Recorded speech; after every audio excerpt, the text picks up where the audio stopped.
insyaallah ada jalannya, insyaallah, insyaallah, insyaallah. Bismillahirrahmanirrahim. Assalamualaikum warahmatullahi wabarakatuh. Alhamdulillah. Alhamdulillahi rabbil alamin. Nahmaduhu wa nasta'inuhu wa nastaghfiruhu wa na'udzu billahi min shururi anfusina wa min sayyiati a'malina. May yahdihillahu fala mudilla lahu wa may yudlil fala hadiya lahu. Asyhadu an la ilaha illallah wahdahu la syarika lahu.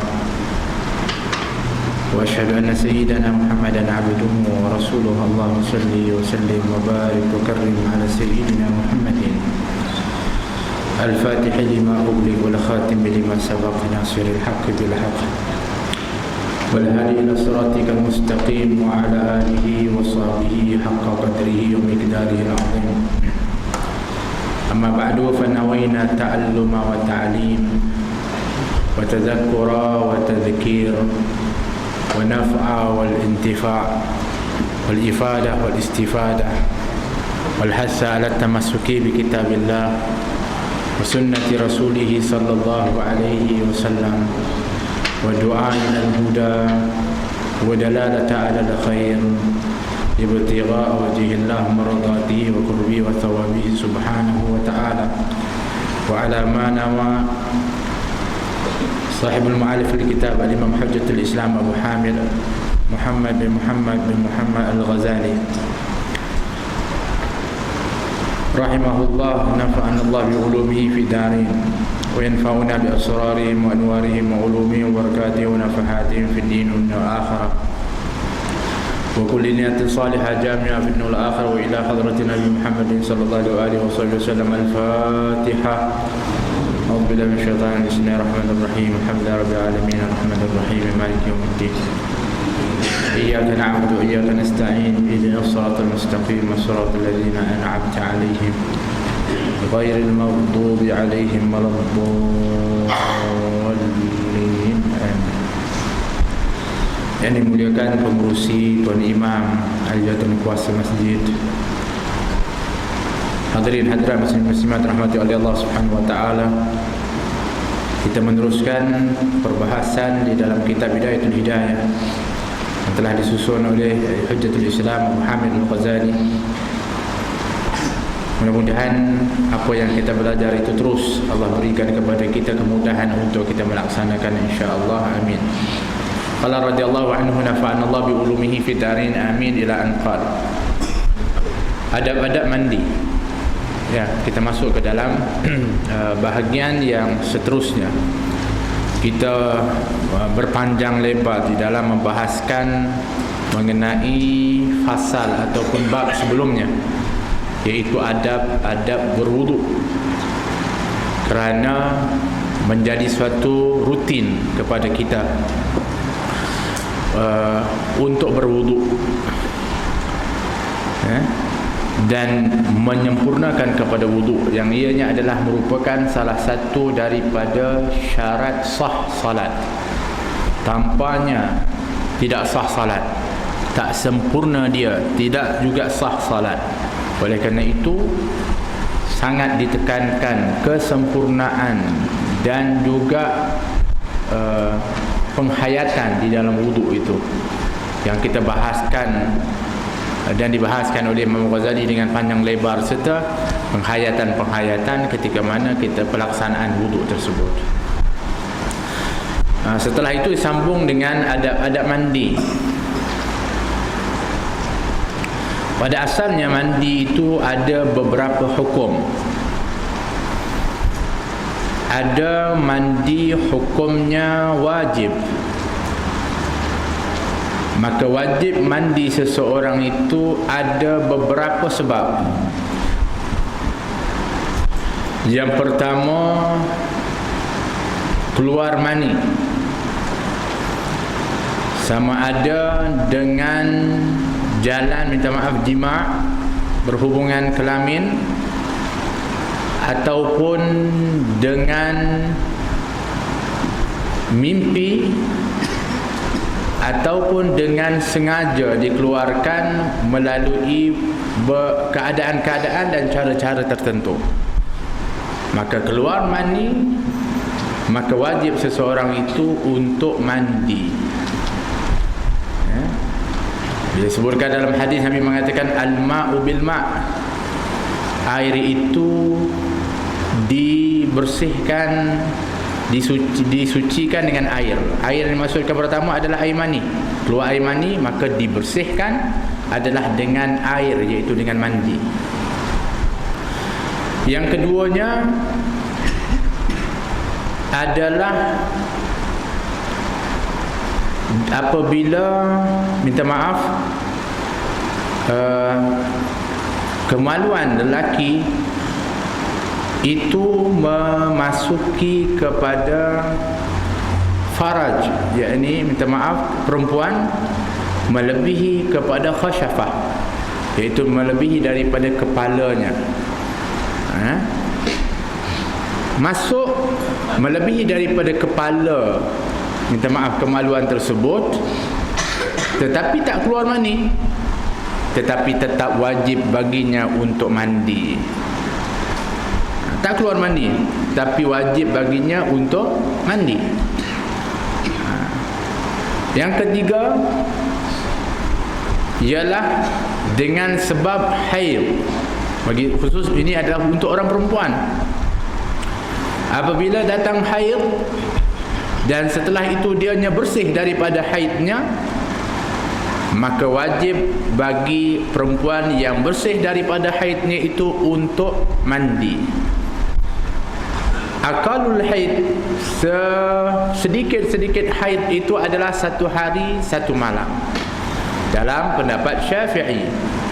Tapi dalam pendapat Hanafi adalah sekali keluar itu sudah dikatakan darah haid. Tapi kalau Syafi'i tidak, keluar sikit lepas tak keluar dah, dikira belum lagi haid.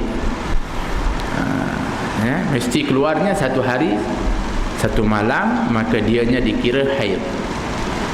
Yang ghalib, yang biasa adalah 7 hari kebiasaannya, dan sebanyak-banyak darah haid itu keluar ataupun lama tempohnya adalah 15 hari.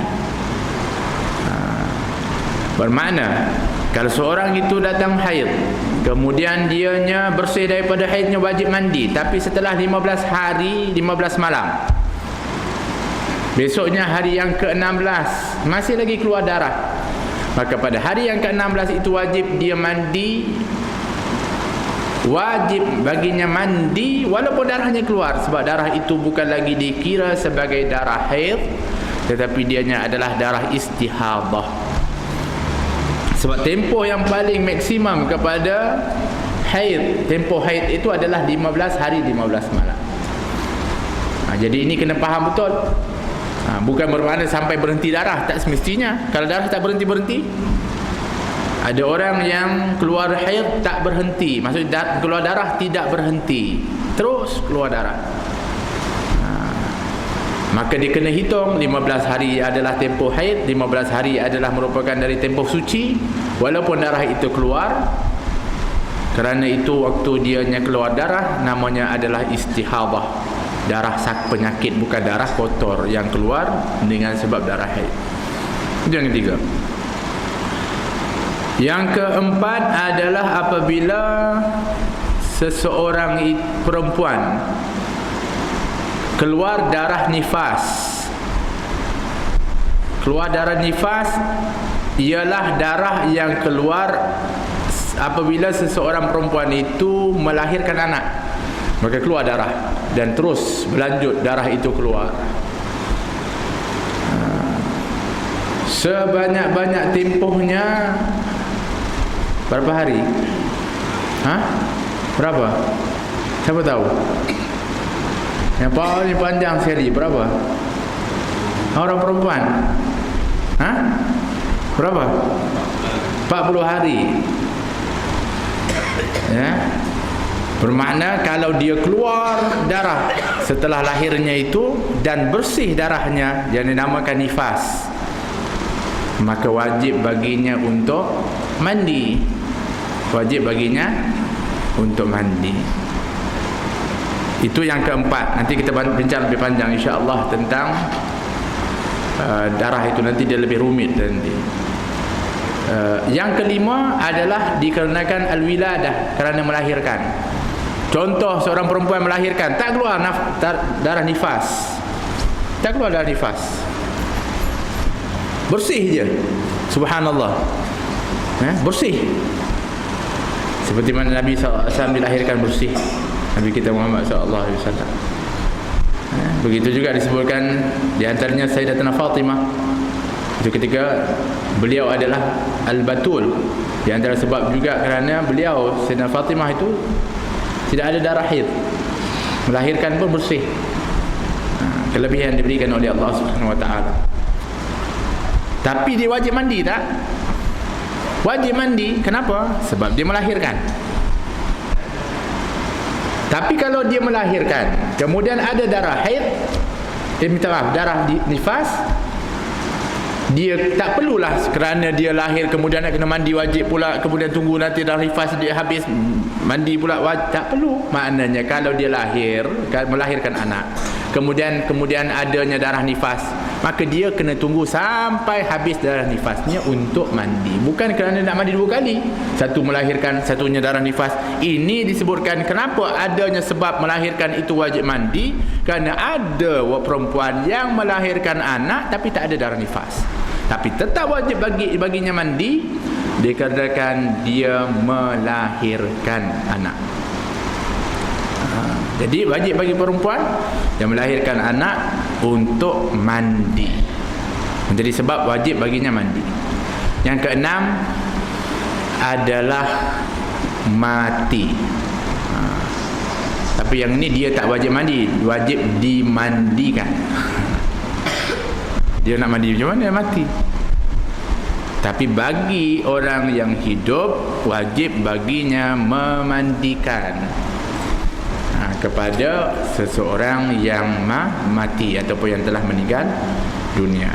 Jadi oleh kerana itu, ini adalah mandi yang hukumnya wajib. Baik, ada mandi yang hukumnya sunnah.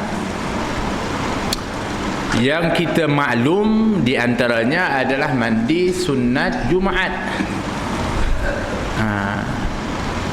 Iaitu kita disunnahkan untuk mandi sebelum keluar solat Jumaat. Maka hukumnya sunnah, dan sunnah di situ muakkadah, dituntut untuk mandi. Di antara hikmahnya supaya kita ketika mana nak pergi solat berjamaah, kita bersih, kita segar, kita wangi.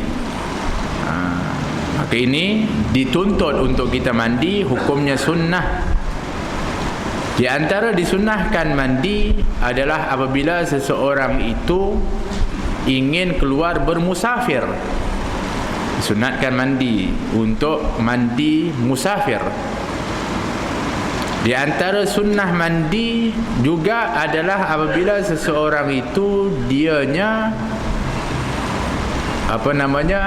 nak memakai ihram, nak berihram, maka disunnahkan baginya untuk mandi sunat ihram. Begitu juga daripada mandi-mandi yang mana banyak disenaraikan. Ada berbagai mandi yang disebutkan, yang disunatkan untuk kita mandi, yang mungkin nanti kita akan sentuhkan nanti insya-Allah sambil-sambil kita akan bincangkan. Ada mandi hukumnya sunnah, ada mandi hukumnya harus. Seperti mana kita mandi kotor, kita mandi peluh, kita mandi, hukumnya harus. Hukumnya harus. Ada mandi hukumnya makruh. Khususnya dalam mazhab Syafi'i, makruh seseorang itu mandi pada ketika mana sebelum berbuka atau setelah tergelincirnya matahari, setelah masuknya zuhur, khususnya setelah asar, hukumnya makruh. Kenapa? Kerana dianya kalau niatnya memang untuk nak membersihkan diri dari kotoran, mungkin ada kotor sangat dan sebagainya, okey, harus. Tapi kalau dianya untuk nak segar, supaya dianya tak rasa penat, supaya dianya, maka hukumnya makruh, sebab dia menghilangkan hikmah puasa itu. Puasa tu memanglah sebenarnya di antara hikmah puasa nak rasa susah, nak rasa penat, nak rasa letih, biar itu ada rasa, baru kita insaf, baru kita dapat hayati daripada maksud yang namanya berpuasa. Sebab itu kalau seorang yang mandi pada hari Jumaat bulan Ramadan sebelum solat Jumaat, dan dia mandi, kemudian air itu mungkinlah, biasalah kalau mandi ni kadang-kadang air masuk dalam sikit-sikit, yang itu tidak membatalkan puasa, sebab kita mandi hukumnya sunnah. Tapi kalau mandi hukumnya makruh tadi ni, dekat-dekat buka kita mandi sebab nak segar apa semua, tapi tiba-tiba air masuk kerana tadi kita mandi, hukumnya batal. Sebab mandi di situ tak dituntut untuk mandi, kamu cari pasal mandi. Jadi oleh kerana itu, ulama Syafi'iyah memakruhkan mandi dibimbangi akan menyebabkan air atau sesuatu itu akan masuk ke dalam rongga yang terbuka tanpa ada keperluan. Seperti contohnya, seseorang itu berwuduk, disunnahkan untuk dia berkumur-kumur. Di dalam Ramadan pun disunnahkan berkumur-kumur juga. Tapi kalau berkumur sekali, kumur-kumur buang. Ada mungkinlah, biasalah, mestilah air yang masuk dalam ini ada sisanya sikit-sikit. Ketika ditelan, walau telah dibuang betul-betul, ditelan, maka tak batal, sebab itu adalah sunnah wuduk. Kedua, kumur-kumur sunnah juga. Tiga, sunnah. Tertelan sikit dah masuk apa semua, tak batal. Tapi kalau dia masuk yang keempat, mana lebih daripada sepatutnya, maka kalau masuk sisa itu, maka batal puasa, kerana dia sudah berlebihan pada yang bukan dituntut oleh syarak. Faham macam tu. Jadi jangan buat perkara yang dianya boleh mendatangkan batalnya, dan perkara itu tidak dituntut oleh syarak. Tapi kalau dituntut oleh syarak, maka dianya dikira dimaafkan dengan sebab itu. Seperti seorang yang dia tidur di siang Ramadan, kemudian dia bermimpi dia junub, keluar mani, minta maaf. Kemudian dia pun mandi jenabah, mandi wajib. Dia mandi, mestilah dia nak kenakan seratakan seluruh air dan sebagainya. Mungkin ada air-air yang mungkin masuk dalam rongga-rongga dia, maka ketika itu dianya tak batal puasa, sebab mandinya wajib. Sebab itu kita nak kena kenal maksud mandi tadi, hukum mandi tadi, supaya jangan sampai mandinya kita tadi menyebabkan batalnya khususnya puasa kita. Ya, hakala. Jadi itu beberapa jenis mandi. Baik. Kata Imam Ghazali, apabila engkau junub, sama ada kerana bermimpi atau jima', iaitu sama ada bermimpi dia keluar mani, atau jima' keluar atau tidak keluar, tetapi minta maaf, kepala kemaluannya melebihi daripada ketika mana dianya memasuki faraj, melebihi daripada kepala hasyafahnya atau kepala kemaluannya, maka bawalah sebekas air ke bilik mandi dan mulakan dengan membasuh kedua tanganmu 3 kali. Imam Ghazali merujuk kepada tempat keadaan yang dulunya perlu kepada air untuk dibawa khusus, kerana air yang boleh untuk mengangkat hadas itu adalah hanya air mutlak. Air mutlak, air yang musta'mal tak boleh mengangkat hadas kecil ataupun besar. Oleh kerana itu bertepatan dengan keadaan di tempatnya, dan merujuk kepada dulu-dulunya yang tak ada pipe, yang perlu kepada ambil air di perigi, maka di antara caranya adalah mengambil air satu bekas, khusus air mutlak yang nak nantinya digunakan untuk dimandi tadi. Itu maksud dia. Tapi kita ni lainlah. Kita memang air itu dah keluar daripada sumbernya melalui paip, melalui apa saja, yang air itu insya-Allah memangnya air mutlak. Tapi tak apalah, maknanya kalau ada kemungkinan berlaku seperti itu, yang penting apa yang nak disebutkan oleh Imam Ghazali itu airnya air mutlak, air khusus yang diambil air mutlak untuk nak mandi wajib atau mandi janabah. Kemudian setelah itu mulakan dengan membasuh kedua tanganmu. Yang pertama basuh dua tangan, ambil. Sebab juga berdasarkan kepada hadis Nabi SAW, kata Nabi, ketika mana kamu bangun tidur, kata Nabi, kemudian kamu menuju ke bilik air, maka mulakanlah dengan membasuh tanganmu terlebih dahulu. Jangan kau celupkan tanganmu ke dalam bekas yang berisi air kecuali sebelumnya kamu mencuci tanganmu, kata Nabi, kerana ketika kamu tidur kamu tak tahu di manakah tanganmu bergerak. Entah letak kat mana, entah sentuh najis, entah sentuh benda yang bukan-bukan. Maka di antara caranya adalah membasuh tangan, supaya tak menyebabkan air itu berubah daripada air mutlak mungkin kepada air mutanajis, kepada air yang ada najis. Itu sebabnya dibasuh tangan. Adakah sekarang ini tak perlu kita basuh tangan kerana kita dah ada paip? Maka yang namanya praktikal yang telah diajarkan oleh Nabi dan hadis itu tetap juga dianya membawa maksud dan juga hukumnya sunnah. Tetap juga kita mulakan dengan membasuh tangan, walaupun kita tak ada lagi tempat untuk mencelupnya, tapi tetap yang namanya praktikal, cara amalinya itu hukumnya sunnah. Kenapa? Sebab tangan ini fungsinya adalah untuk nak nantinya menyentuh, menggosok, meratakan. Maka tangan yang bersih inilah yang sebenarnya penting untuk dibersihkan terlebih dahulu. Seperti wuduk juga kan. Sebelum ini, di antara yang pertama kita baca bismillahirrahmanirrahim, kita basuh tangan. Di antaranya kita baca Rabbi a'udzubika min hamadatis syayatin, Rabbi a'udzubika ayyahdurun. Itu adalah yang diajarkan untuk kita baca ketika mana kita nak mula berwuduk dan membasuh tangan. Ke tak ingat dah? Dah habis dah start bab tu. Memanglah dah habis, tak ingat. Bukan habis macam tu. Yang berlalu itu nak kita praktikkan, kita nak buat. Kemudian dan tanggalkan segala kotoran. Jadi basuh 3 kali tangan. Kemudian hilangkan segala kotoran. Bermakna kalau ada di tubuh itu kotoran najis, maka bersihkan dulu. Sebab itu di antaranya disebutkan cara yang paling baik bagi orang-orang yang dianya keluar mani, minta maaf, adalah dia buang najis dulu, dia qada hajat terlebih dahulu. Contohnya minta maaf, dia kencing dulu. Itu adalah lebih afdal.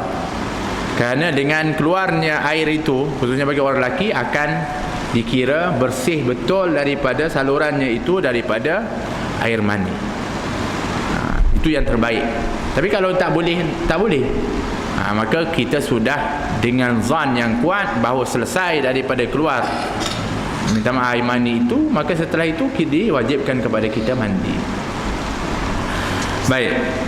Kemudian bersihkan segala kotoran kalau ada najis. Sebab kalau sekiranya kita mandi dan di tubuh kita ada najis, contoh di sini ada najis, nanti ketika air itu pergi ke tempat itu dan kita pun sambil kita tadi mandi, kita bersihkan najis, maka tadi ni yang kita bersihkan najis, dia tak termasuk daripada meratakan air di situ. Tak, dikira dia digunakan untuk membersihkan najis.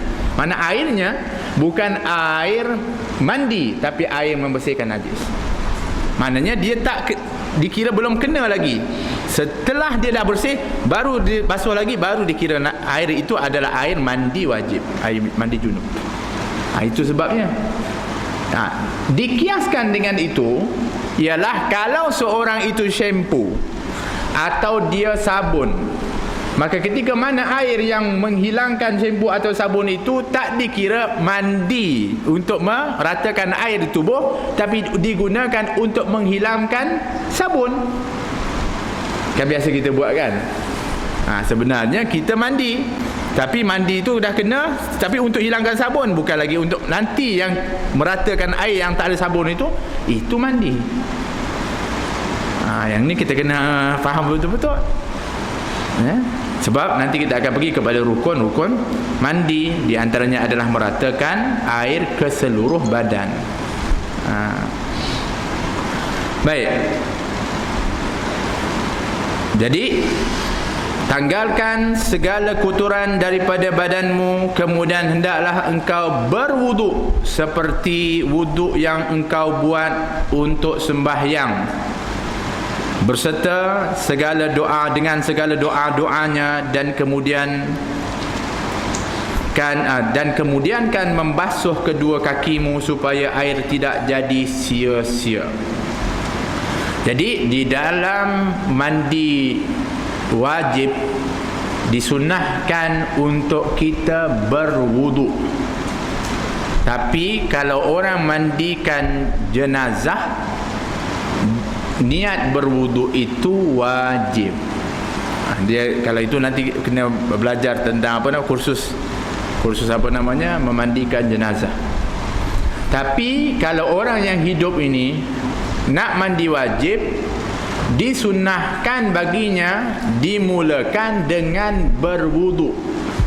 Sunnah disunnahkan, dan sunnahnya sunnah muakkadah untuk berwuduk. Maka berwuduk dia seperti mana biasa, iaitu dengan yang kita belajar sebelum ini, dengan sunnah-sunnahnya, kemudian muka rukunnya, tangannya, tapi dikemudiankan kakinya. Nanti dulu mandi las kaki. Itu adalah kaifiat yang yang terbaik di dalam mandi wajib. Tapi kalau orang mandi wajib tak berwuduk, sah tak dia punya mandi? Sah tak? Sah, sebab hukum berwuduk di situ adalah sunnah. Hukum berwuduk itu adalah sunnah. Hikmah di antaranya diakhirkan membasuh kaki rukun yang terakhir dalam praktik, bukan tertibnya, dalam praktik itu. Kenapa hikmahnya? Pertama, tidak sia-sia air. Bermakna kalau kita basuh kaki pula, kemudian mandi, kena kaki lagi, tak perlu 2 kali. Satu. Keduanya, di antara hikmahnya disebutkan tadi, untuk biar penutup daripada mandi dan wuduk itu sama, iaitu di kaki. Dia seiringkan. Hikmahnya seperti itu. Jadi di antara hikmah kenapa dianjurkan untuk membasuh kaki itu dibelakangkan nanti, sebab kita akan bersihkan, ratakan seluruh dan sampai ke bawah. Jadi di bawah pun dianya meratakan untuk mandi dan sekaligus untuk berwuduk, iaitu anggota yang terakhir untuk dibasuh. Apabila engkau sudah selesai daripada berwuduk, maka tuangkanlah air ke atas kepalamu 3 kali, dan engkau berniat mengangkat atau menghilangkan hadas junub. Jadi dah berwuduk. Maknanya macam mana? Pertama, bismillahirrahmanirrahim, basuh tangan. Pertama dulu. Bismillah. Juga dah basuh tangan. Kemudian setelah itu cek tengok ada tak kotoran-kotoran najis, dibersihkan. Kalau yang nak buang air kecil dulu, bersihkan betul-betul. Kalau ada, bersihkan. Kalau ada najis, contoh kalau ada najis,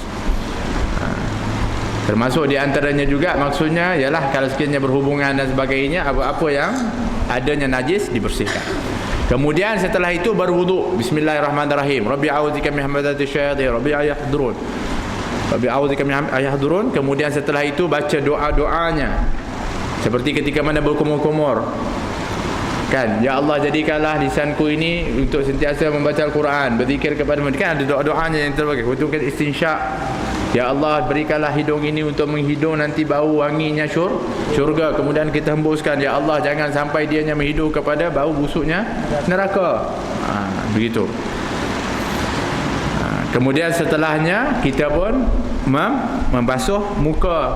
Allahumma bayyid wajhi, ya Allah putihkan wajahku pada hari yang nantinya kau putihkan wajah para awliya-Mu dan para salihin.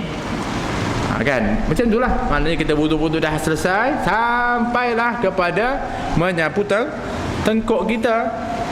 Dah berhenti, kaki nanti dulu. Baik, macam mana lepas tu? Ambil air dan siramkan 3 kali di atas kepala. Mulakan mandian itu daripada atas kepala. Daripada atas kepala. Itu kalau yang cebok. Tapi kalau yang ngadi ni hujan tu, shower ke apa, masa tu letakkanlah di bawah shower tu, kirakan dianya membasuh daripada kepala, dan berniatlah di situ, sebab niat itu muqtarinan bi fi'lih, sebab mesti niat itu bersamaan, beriringan dengan amalnya. Kenapa yang kamu nak basuh ni? Kerana nak mandi wajib. Maknanya kalau niatnya dalam bahasa Arab disebutkan apa namanya, nawaitul ghusl contohnya, ataupun nawaitu raf'al hadathi akbari lillahi ta'ala, yang itu biasa saja aku mengangkat hadas besar kerana Allah Ta'ala. Atau nawaitul apa namanya, junub, boleh. Nawaitu raf'al janabah lillahi ta'ala, tak apalah, itu dalam bahasa Arab. Tapi yang kita tahu, saja aku mandi wajib, saja aku mengangkat hadas besar kerana Allah Ta'ala pada ketika air itu mengenai kepala.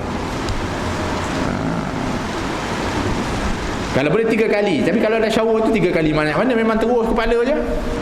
Kalau boleh kita cuba niatkannya seperti basuhan 3 kali, diratakan.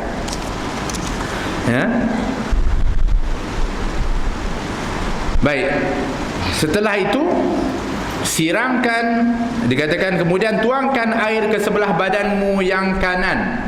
Setelah itu dah di bahagian kepala, kemudian di sebelah disiramkan di sebelah kanan. Mana kalau kita mandi dengan shower pun basuh di sebelah kanan. Sebab apa? Sebab Nabi ini disebutkan oleh Sayyidina Aisyah, kan Nabi SAW yuhibbut tayammun. Nabi ini suka berkanan-kananan, baik itu di dalam taharah untuk bersuci, baik itu dalam bersikat pun Nabi akan sikat belah kanan rambutnya dulu, ataupun ketika mana Nabi memakai kasut. Nabi kalau pakai kasut, sarung yang kanan dulu, kemudian kiri, dibuka kiri dulu, baru kanan. Ini sifat adab Nabi kita Muhammad, akhlak Nabi kita Muhammad yang ajarkan kepada kita. Jadi dalam mandi pun dimulakan membasuh di sebelah kanan, seperti wuduk juga kita disunnahkan untuk memulakan di sebelah kanan dalam semua anggota. Sebab memang itulah cara yang terbaik. Baik. Dan ikutilah dengan sebelah kiri. Dah basuh sebelah kanan, dah ratakan, kemudian sebelah kiri pula. Dan gosoklah bahagian hadapan dan belakang daripada badanmu, dan selat-selatilah rambut di kepalamu dan juga janggutmu, dan sampaikan air ke tempat-tempat yang berlipat-lipat daripada badanmu dan tempat tumbuh rambut, baik yang tipis maupun yang tebal. Dan jangan sekali-kali engkau menyentuh kemaluanmu selepas berwuduk tadi, maka apabila tersentuh tanganmu akan dia, maka ulangi wudukmu sekali lagi. Baik. Basuh sebelah atas kepala, kemudian kanan, kemudian kiri. Bermakna dimulakan dengan sebelah kepala, maka ketika membasuh kepala tadi, kita meratakan air ke seluruh kepala kita. Yang ini adalah mandi wajib, berbeza dengan wuduk. Kenapa? Kalau wuduk, dianya apabila anggota muka yang ada bulu, maka ada perbezaan di antara bulu yang tumbuh di wajah itu tebal atau nipis. Kalau sekiranya tebal, memadai dibasahkan dianya daripada atasnya, memadai. Tapi kalau nipis, dia mesti dikenakan air di kulit wajahnya kalau nipis. Tapi mandi tak, mandi tebal atau nipis mesti kena kulit. Maknanya rambut pun kalau kita sapu seperti yang kita praktikkan dulu, letak sini dan buat macam tu, tak kena pun kulit, tapi kena semua, dikira kena semua kepala kita. Tapi ke mandi tidak, mandi mesti pastikan air itu mengenai kulit kepala kita. Sebab itu kalau tidak diwajibkan untuk membuka tocang, tapi kalau tocang itu menyebabkan air tak sampai ke dalamnya, maka wajib baginya buka. Dia dah tocang-tocang rambut, tapi dia tak nak buka, nak mandi je, dan dia pasti memang kena semua daripada air itu, tak apa, silakan. Tapi kalau tak kena, maka tidak sah mandinya. Oleh kerana itu Sayyidina Ali karamallahu wajhah banyak di dalam waktu-waktunya dianya botak. Sayyidina Ali, walaupun Nabi SAW tidak pernah membotakkan kepalanya kecuali ketika haji. Nabi cukur. Bermakna hukum membotakkan kepala itu sebenarnya boleh menjadi ada pendapat mengatakan harus, ada mengatakan makruh. Sebab Nabi SAW tak pernah lagi mencukur rambutnya kecuali ketika mana haji ataupun umrah, itu juga disunnahkan untuk dicukur. Tapi Sayyidina Ali dia cukur rambut dia selalu. Sebab apa dia kata? Sebab aku mendengar, dia kata aku memusuhi rambutku. Kenapa? Sebab aku mendengar Nabi SAW mengatakan sekiranya ada satu rambut pun yang tidak mengenai air ketika dia mandi janabah, maka neraka akan menyambar kepada rambut tersebut, tempat tersebut. Jadi aku takut yang aku ni ada isteri selalu bersama, nak mandi pula nanti tak kena betul-betul, maka aku lebih rela biarlah aku ini tidak berambut. Itu ada sebab dia. Ada sebab dia, tak ada masalah. Jadi harus untuk membotakkan ataupun memendekkan kepada rambut tersebut. Jadi nak kenakan semua.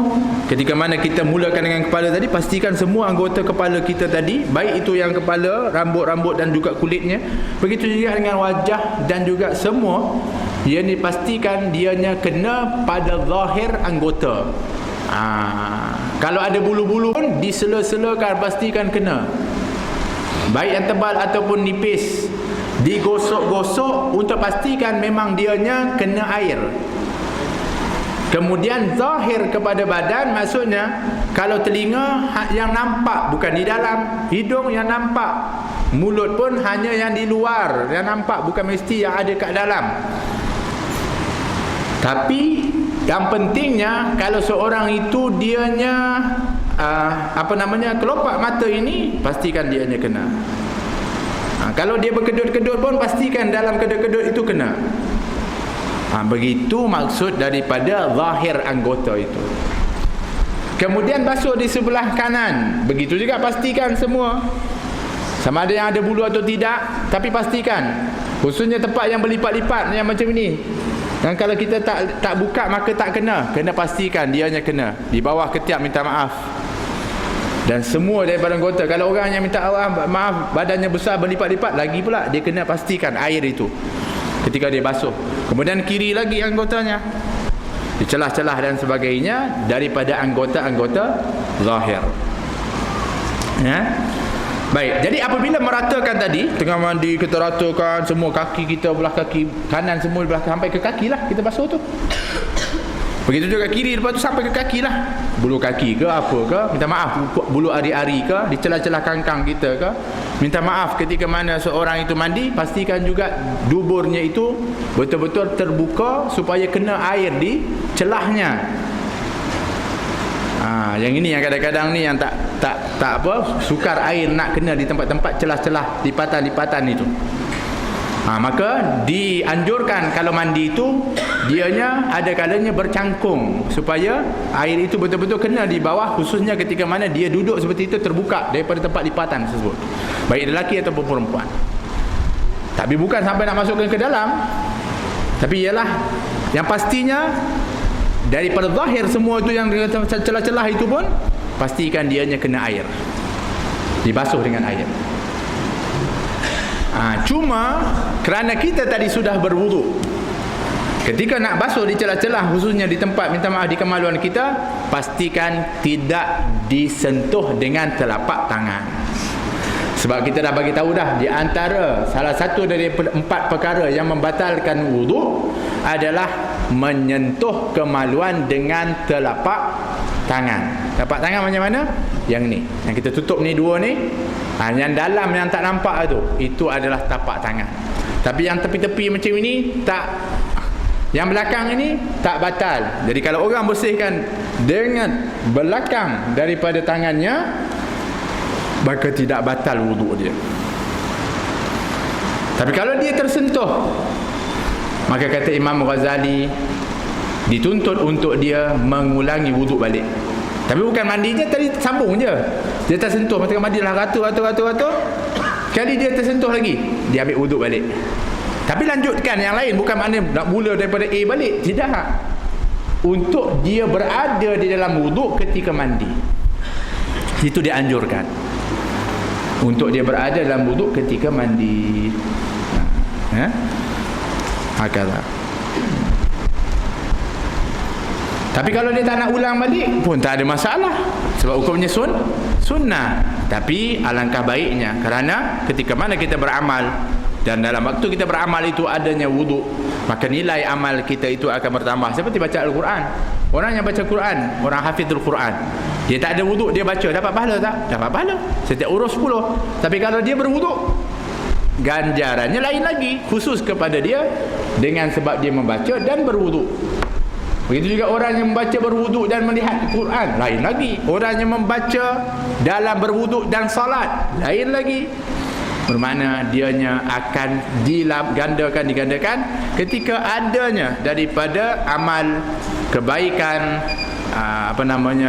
amalan yang mengiringi dan juga mengukuhkan daripada amalan sesuatu amalan itu. Okey, boleh ikut macam itu. Kalau yang tengok kita yang depan-depan saya ni dah tak terkira dah banyaknya mandi tu ya. InsyaAllah mudah-mudahan semuanya sah.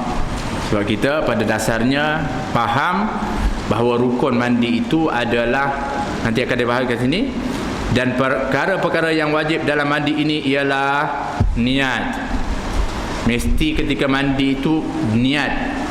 Kalau dia melepas mandi baru ingat, alamak tadi aku lupa niat mandi wajib, aku mandi kerana panas, mandi kerana tadi itu lemah nak segar, balik dah habis mandi dah, selesai dah segar dah, alah lupa pula niat mandi wajib, mandi angkat hadas besar ataupun jenabah. Kira okeylah tu niat, tak sah mandinya tadi dikira mandi yang biasa. Sebab ketika mandi itu, kenapa kamu mandi? Itu tanyaannya, itu niat maksudnya. Saya mandi ini kerana nak mengangkat hadas. Baru namanya niat. Ya? Dan menghilangkan najis jika ada. Kena hilang najis dulu. Sebab apa? Kalau tak hilang najis ketika dia mandi, maka kena najis tersebut, maka bersih najis tersebut, maka air itu dikira air membersihkan najis, bukan mengangkat hadas. Itu maksud dia. Yang ketiga, meratakan air ke seluruh anggota badan. Nak kena ratakan betul-betul di celah-celah mana pun. Di celah jari, di celah kaki kita. Kalau kuku yang panjang, pastikan dianya masuk di celah-celah kukunya. Yang ini yang kadang-kadang ni perlu juga kita berhati-hati. Oleh kerana itu kata Nabi SAW, ada fitrah-fitrah yang mesti dilaksanakan kepada orang-orang yang Muslim. Di antaranya apa dia? Iaitu menggunting kepada misai. Di antara fitrahnya adalah mencabut bulu ketiak. Di antaranya adalah mengetik kuku, potong kuku. Di antaranya mencabut bulu ari-ari. Minta maaf kemaluan tu. Di antaranya juga adalah apa lagi? Yang ni fitrah, berkhatan. Jadi dalam fitrah yang disebutkan oleh Nabi ini, kata para ulama menyimpulkan, kalau seseorang itu membiarkan tak buat tadi yang namanya fitrah yang mesti dijaga, kebersihan itu selama lebih daripada 40 hari, maka dia boleh membawa makruh dan haram. Kalau dianya menyebabkan contohnya tak dari segi mandi dan wuduknya itu tidak mengenai air. Tapi kalau bawah daripada 40 hari boleh lagi dimaafkan. Tapi kalau lebih, kerana dia memang dibiarkan, kukunya jenis panjang betul, tak dipotong lebih 40 hari, minta maaf. Bulu yang lain juga begitu, contohnya seperti bulu misalnya kemaluan dan sebagainya, maka dianya atau misai, biar lebih 40 hari tak potong. Jadi sampai bila? Sampai macam mana? Sampai tutup mulut. Hukumnya makruh. Tapi kalau sekiranya dianya memang sampai kotor, tak bersih dan sebagainya, takut-takut nantinya dia akan membawa kepada yang haram. Jadi itu diajarkan oleh Nabi SAW. Jadi kuku pun begitu juga. Sebab tu ada kadang-kadang orang yang simpan kuku. Saya pun tak tahu kenapa. Saya pun dulu-dulu, masa dulu-dulu lah kan, saya belajar-belajar tu, yang tak bagi itulah yang nak buat tu kan. Kat sekolah tak bagi, kat pondok tak bagi, yang itu yang nak buat sangat tu. Kalau boleh tu memang simpan. Kemudian masa spot check ke apa, pandai-pandai lah. Tak tahu kenapa, entah nak tu sebab best, shock, trend. Rupanya sia-sia, tak ada apa pun. Biar panjang. Satu hal, rambut pun begitu juga kadang-kadang tu, macam-macam. Masa dulu sekolah lah kan. Maknanya benda yang tak dibagi itu kita buat. Jadi kuku yang panjang-panjang ni, kalau sekiranya kita berwuduk atau mandi tadi, tak kena di celah-celahnya, tempat yang memang kena lah, yang mana sepatutnya dipotong tu boleh, dan wajib baginya kena air. Kalau tak kena air, maka tak sah mandi. Tak sah mandi, tak sah salat, tak sah ibadat, tak sah, semua tak sah. Bayangkan, itu yang dibimbangkan betul. Bagi seseorang itu apabila dianya membiarkan anggota daripada anggota-anggotanya seperti itu. Baik. Dan perkara yang wajib di dalam wuduk ialah, walaupun dah bahaskan sebelum ini, tapi yang ni nak lebih senang untuk kita kata asasnya. Pertama, niat. Sebenarnya yang wajib niat. Yang tahu tangan tadi sunat, yang kumur-kumur itu sunnah, yang masukkan air dan hembuskan air itu adalah sunnah. Tapi yang wajibnya adalah niat. Kemudian membasuh muka sekali yang wajib. Yang keduanya sunnah, yang ketiganya sunnah. Membasuh kedua tangan sampai kedua siku juga sekali. Menyapu sebahagian daripada kepala sekali. Membasuh kedua kaki sampai ke buku lali sekali. Dan yang keenam adalah tertib. Dan yang lain daripada itu hukumnya adalah sunnah muakkadah yang dituntut. Dan kelebihannya sangat banyak dan pahalanya sangat besar, dan orang yang tidak mengambil berat dengan yang sunnah ini adalah rugi. Yang lain tu hukumnya sunnah muakkadah yang sangat dituntut. Tapi tak buat, sah tak dia punya wuduknya? Sah. Tapi rugi. Sebab apa? Sebab tadilah kita sebutkan tadi, apa-apa yang dibasuh kerana menyempurnakan kepada wuduk, maka nantinya akan memancarlah pagi tubuh tersebut di yaumul qiyamah menjadi umat yang dilahirkan dengan ghurral muhajjalin, dengan cahaya yang memancar min atharil wuduk, daripada anggota wuduknya. Bahkan boleh membawa yang wajib kepada bahaya. Kalau tak buat sunnah, kesannya kepada yang wajib, yang rukun tadi. Contoh, tak basuh tangan dulu, boleh terus dia basuh muka, tapi boleh membawa kesan yang buruk kepada rukun kalau tangan dia ada najis. Begitu maksud dia. Jadi dengan membuat yang sunnah, dianya akan menyelamatkan dan menyempurnakan sesempurnanya daripada perkara-perkara yang rukun dan wajib. Kerana perkara-perkara yang sunnah merupakan penampung kepada kekurangan yang ada pada yang wajib-wajib. Dan juga di antara hikmah daripada melakukan perkara-perkara yang sunnah, ianya adalah untuk menampung daripada lubang-lubang kekurangan-kekurangan daripada yang wajib. Sebab itulah di antaranya seperti solat. Setelah solat kita berzikir, kemudian kita membaca doa, semuanya di antara hikmah juga untuk menampung daripada kekurangan. Kemudian setelah itu kita solat sunat rawatib, qabliyah, ba'diyah, juga untuk menampung mungkin adanya kekurangan-kekurangan ketika mana kita melaksanakan solat wajib. Apa kekurangannya? Mungkin rukunnya okey, mungkin pergerakannya cantik, tapi yang khusyuknya, fokusnya kadang-kadang melayang dan sebagainya. Dengan berdoa, dengan beristighfar, dengan berzikir, dengan solat sunat setelahnya, ianya adalah menampung, menampal balik daripada kekurangan-kekurangan daripada solat seseorang itu. Naam.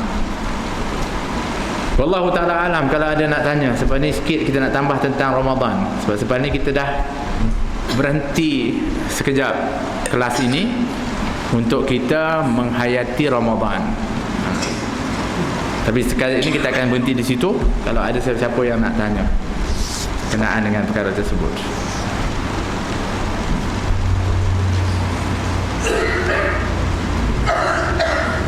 Baik, kalau tak ada, kita pergi kepada sedikit kita saling mengingatkan.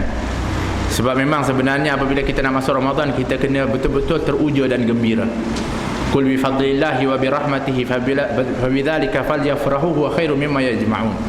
Katakan wahai Rasulullah kepada mereka, dengan kurniaan Allah dan rahmatnya, yang dengan demikian itu hendaklah mereka gembira, kerana ianya lebih baik daripada apa yang mereka kumpulkan. Jadi kita mesti gembira dengan kedatangan Ramadan, sebab di dalamnya ada kurnia, fadlullah, di dalamnya ada rahmat, maghfirah, itqun minan nar. Kita kena gembira. Kegembiraan ini berbeza dengan niat kita masing-masing. Memanglah semua orang gembira, Ramadan gembira, tak saya kata semua gembira. Tapi gembiranya kalau orang berniaga kerana dapat keuntungan. Wah, dapat untung ni, Ramadan ni memang untung berganda-ganda. Kegembiraan ini sia-sia. Kalau dia gembira Ramadan itu kerana dia nak main mercun, ingat Ramadan, ingat ucun contoh, dia sia-sia juga dia punya kegembiraannya. Masuk Ramadan ingat makanan ni berbagai-bagai, sonok juga, dia punya kegembiraan sia-sia. Ingat Ramadan, ingat Syawal, raya sonok ni, pun sia-sia juga. Tapi kalau ingat Ramadan, tapi ingat fadilat kelebihannya, ingat qiyamul lailnya, ingat puasanya, ingat amal-amal Al-Quran, ingat zikir, yang ini kegembiraannya akan dari semenjak gembiranya dia tadi ni dapat ganjaran. Jalan dia punya meter kebaikan ganjaran di sisi Allah. Kita ingat Ramadan, masa ke sono rasa tu dapat ganjaran macam hujan diberikan oleh Allah. Hanya dengan gembira. Sebab gembira kita bertempat je betul. Jadi pertama, bagaimana kita ketika mana menerima Ramadan itu gembira. Itu orang yang normal. Kalau orang yang tak normal, yang itulah Ramadan pula dari keadaan apalah pula ni nak kena puasa. Yang tu dia tak suka Ramadan. Hari ini lain lagi, teruk lagi. Baik. Kemudian melakukan persiapan untuk menghadapi Ramadan. Sebab itu kita sebutkan persiapan yang paling mantap adalah sekurang-kurangnya persiapannya semenjak daripada Rejab. Maksudnya dia dah dari Rejab lagi dah banyak praktik untuk puasa. Puasa yang sebenar lah. Dan banyak qiyamul lail daripada Rejab lagi. Dia buat. Sebab itu dulu orang dianjurkan untuk puasa Rejab, Syaban ni terus. Sebab nak mantapkan. Tiba-tiba datang pula zaman kita bid'ah pula. Sedangkan memanglah dulu-dulu orang dianjurkan untuk banyakkan kita panggil apa? Melatih diri untuk sempurna kepada Ramadan itu. Jadi mereka puasa bulan Rejab, bulan Syaban, baguslah. Tiba-tiba ini tak boleh pula. Jadi orang pun tak puasa, dah tak puasa, jadi tak ada apa-apa persiapan lah. Terkejut Ramadan. Oleh kerana itu disebutkan Rejab bulan untuk menanam, Syaban untuk menyiram, Ramadan untuk menuai hasil. Tapi yang biasa dibuat, Ramadan itu menanam, menyiram, menuai hasil. Yang tu yang pertama je semangatnya. Lepas tu penat lah, tak larat. Tengah-tengah ni tengok masjid tak tahu berapa ramai dah. Pertama kalau tidak, Allah ambil keluar-luar. Sampai ke tengah, penuh luar-luar, dalam tak ada. Kat luar je penuh. Beza. Sebab apa? Semangat dia di awal je. Sebab dia tak larat nak buat semua tu. Tapi kalau dia dah mula daripada Rejab tadi, maka dia akan lebih mantap ketika dalam bulan Ramadan. Baik, permulaannya ataupun inti daripada persiapan utamanya adalah ilmu. Sebetulnya akan banyak kalau kita tengok siri-siri, ceramah, semuanya menyebut tentang Ramadan, peringatan, khususnya tentang fiqh siam, tentang fiqh puasa. Yang berkaitan dengan puasa, hukum hakam berkenaan puasa, rukun-rukun, syarat-syarat dan sebagainya, perlu untuk dipelajari. Sebab apa? Sebab satu amal tanpa ilmu maka mardudatun la tuqbalu, dia ditolak, tidak diterima. Kalau dia amal tapi tak ada ilmu, kena ada ilmu. Belajar. Saya dah tahu, tapi kita ni manusia, mahalul khata' wa nisyan, selalu salah dan lupa, selalu diingatkan, refresh balik. Maka siapkan ilmu, belajar. Kalau ada tempat-tempat, kalau ada pengajian di masjid ni, mungkin nanti ada contohnya tajuknya Ramadan, fiqh siam, tentang puasa, datang ramai-ramai nak belajar. Saya dah tahu dah. Mungkin yang kita belajar tu dah belajar dah, tapi kita dikira orang yang sedang bersedia. Persiapan Ramadan dikira seorang itu sudah seolah-olah berada di dalam Ramadan, ganjaran diberikan oleh Allah. Begitu. Kemudian setelah itu di antara persiapannya adalah persiapan jadual amalan. Sebab tu kita kata kalau kita boleh praktikkan Rejab, Syaban, buat jadual di Ramadan, lebih banyak waktu kita dan lebih besar potensi kita. Sebab Ramadan ini mencongkel potensi pada perkara yang kita rasa mustahil sebelum Ramadan, dalam Ramadan kita boleh buat. Apa di antaranya? Kalau sebelum Ramadan kita ni lapar semua, selalu lapar, pantang lapar sikit makan, tengah hari je ingat makan, tiba-tiba boleh pula tu potensi kita menahan. Hebat. Lepas tu pada bulan sebelum Ramadan, memang kalau kata nak tahajud ni, nak bangun pukul 4 atau pukul 5 lah kita kata pun, lawat lambat tu, tak larat. Tak mampulah, susah, ngantuk, penat. Tiba-tiba Ramadan boleh bangun pula. Potensi kita ada sebenarnya. Sebab tu Allah nak tunjukkan, kamu boleh kalau kamu betul-betul ada niat dan kesungguhan.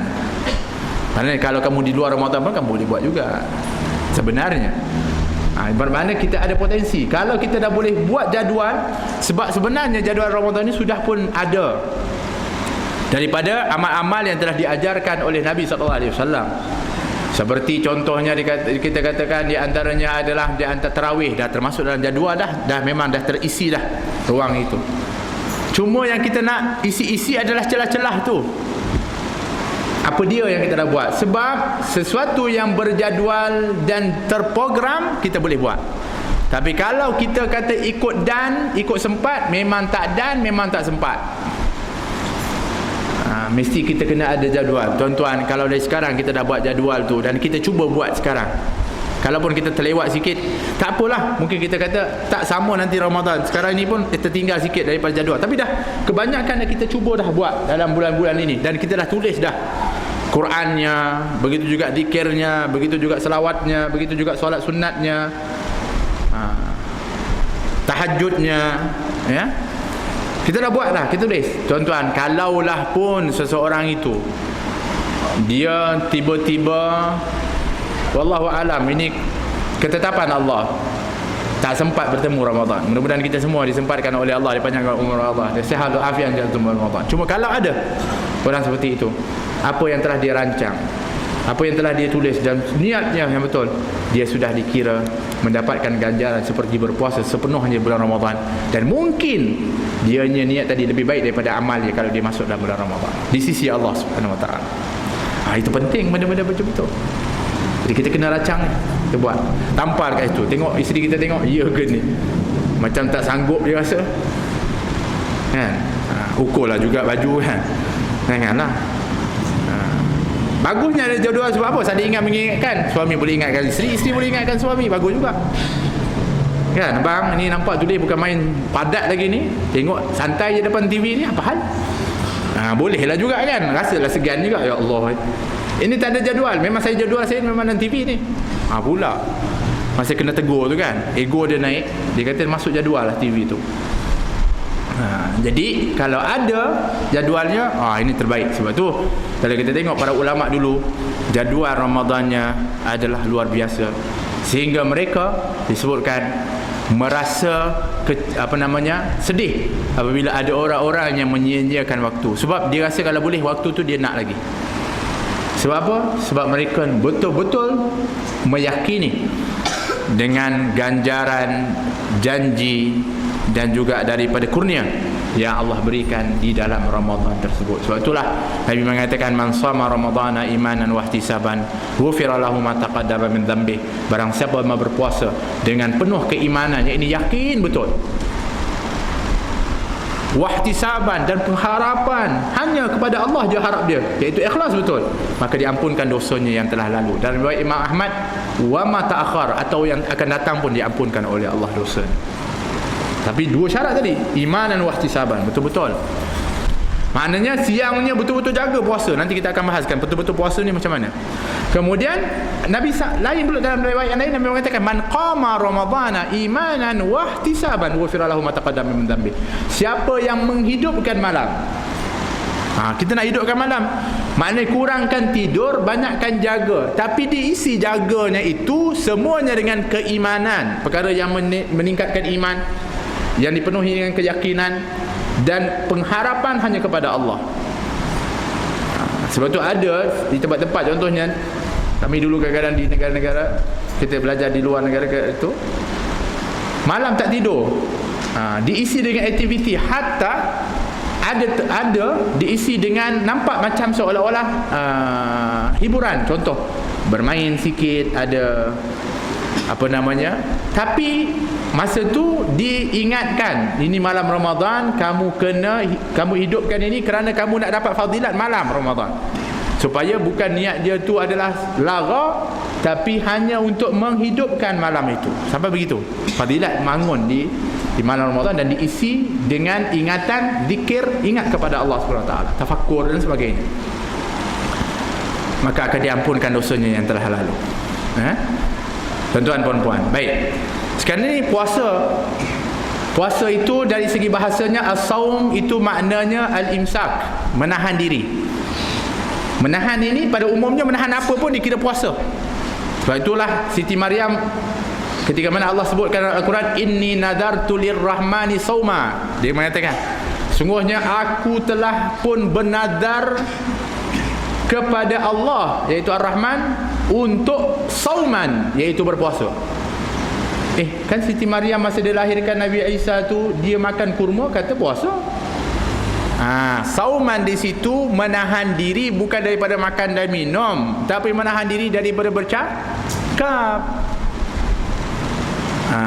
Allah telah pun menyuruh Jibril kata kepada Siti Maryam, kamu kena puasa, bercakap. Maka dia kata, aku bernazar, katakan bahawa kamu bernazar kepada Allah untuk tidak bercakap kepada kaummu.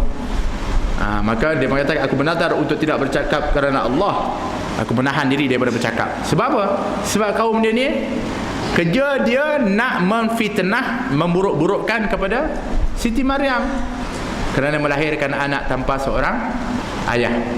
Maka ketika mana dia pun tekad nazar tak bercakap, ketika orang tanya tak jawab pun, Kadang-kadang ada kena begitu juga. Kadang-kadang ada benda, kadang-kadang orang asyik nak tanya kita apa, ada kalanya tak perlu jawab menyusahkan lagi.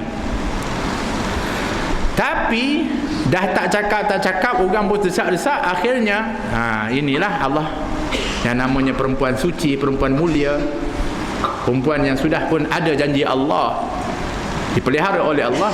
Maka yang bercakap bagi wakilnya adalah Nabi Isa ketika masih bayi lagi, untuk membela kepada ibunya Maryam. Jadi mana puasa itu menahan.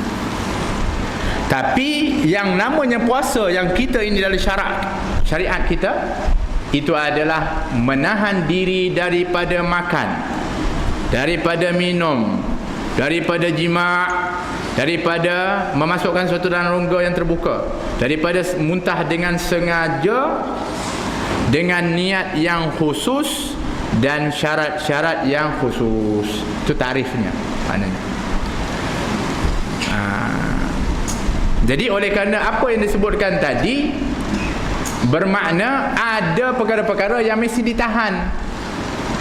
Apa dia? Makan, minum, jima', ataupun sama seumpamanya yang disebutkan makan dan minum, masukkan sesuatu yang dalam rongga yang terbuka, ataupun memuntahkan sesuatu dengan sengaja.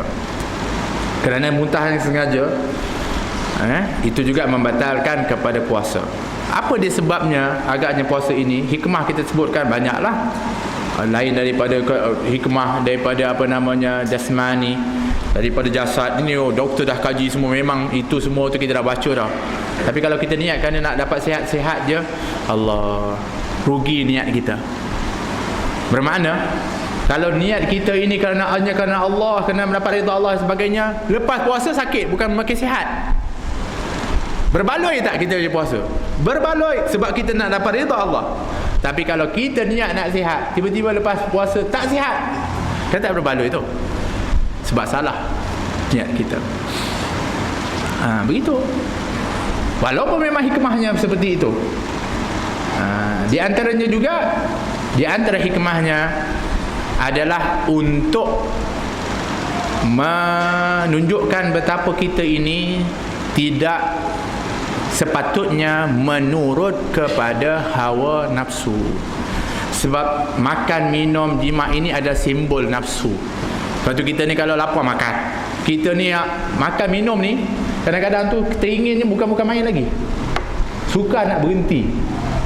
Betul tak? Ini tiba-tiba kamu boleh, wahai anak Adam, untuk nak melawan ataupun menundukkan nafsumu. Tengok dalam Ramadan, kamu boleh buat. Kebiasaan kamu makan siang dan sebagainya, tapi kamu boleh tahan makan dan minummu. Begitu juga, minta maaf, kemaluan untuk nak bersama, kamu boleh tahan, ada. Walaupun setelah itu boleh, tapi dalam tempoh tertentu kamu mampu. Bermakna kamu mampu menundukkan hawa nafsumu. Oleh kerana itu kata Nabi, apabila masuk bulan Ramadan, futihat abwabul jannah wa ghuliqat abwabun nar wa sufidatis syayatin, dibuka pintu syurga kalau masuk bulan Ramadan, ditutup pintu neraka dan diikat syaitan. Bermakna kamu berjuang pada waktu itu adalah hanya dengan nafsumu. Maknanya kamu ada potensi, kamu memang mampu sebenarnya, tapi kamu turut, yang tu masalahnya. Jadi kita dah mampu tahan. Maknanya ada kekuatan kita untuk, tapi gagalnya seseorang itu digagal. Menahan nafsu makan dan minum dikira gagal. Walaupun dia puasa, dia tahan sampai waktu terbenam matahari. Tetap dikira gagal dia menahan hawa nafsunya kalau dia makan ketika berbuka puasa, dia jamakkan, dia bawa yang tengah hari ke waktu malam juga. Yang itu dikira gagal dia. Walaupun dia mampu tertahan, dikira gagal juga menahan nafsu dia.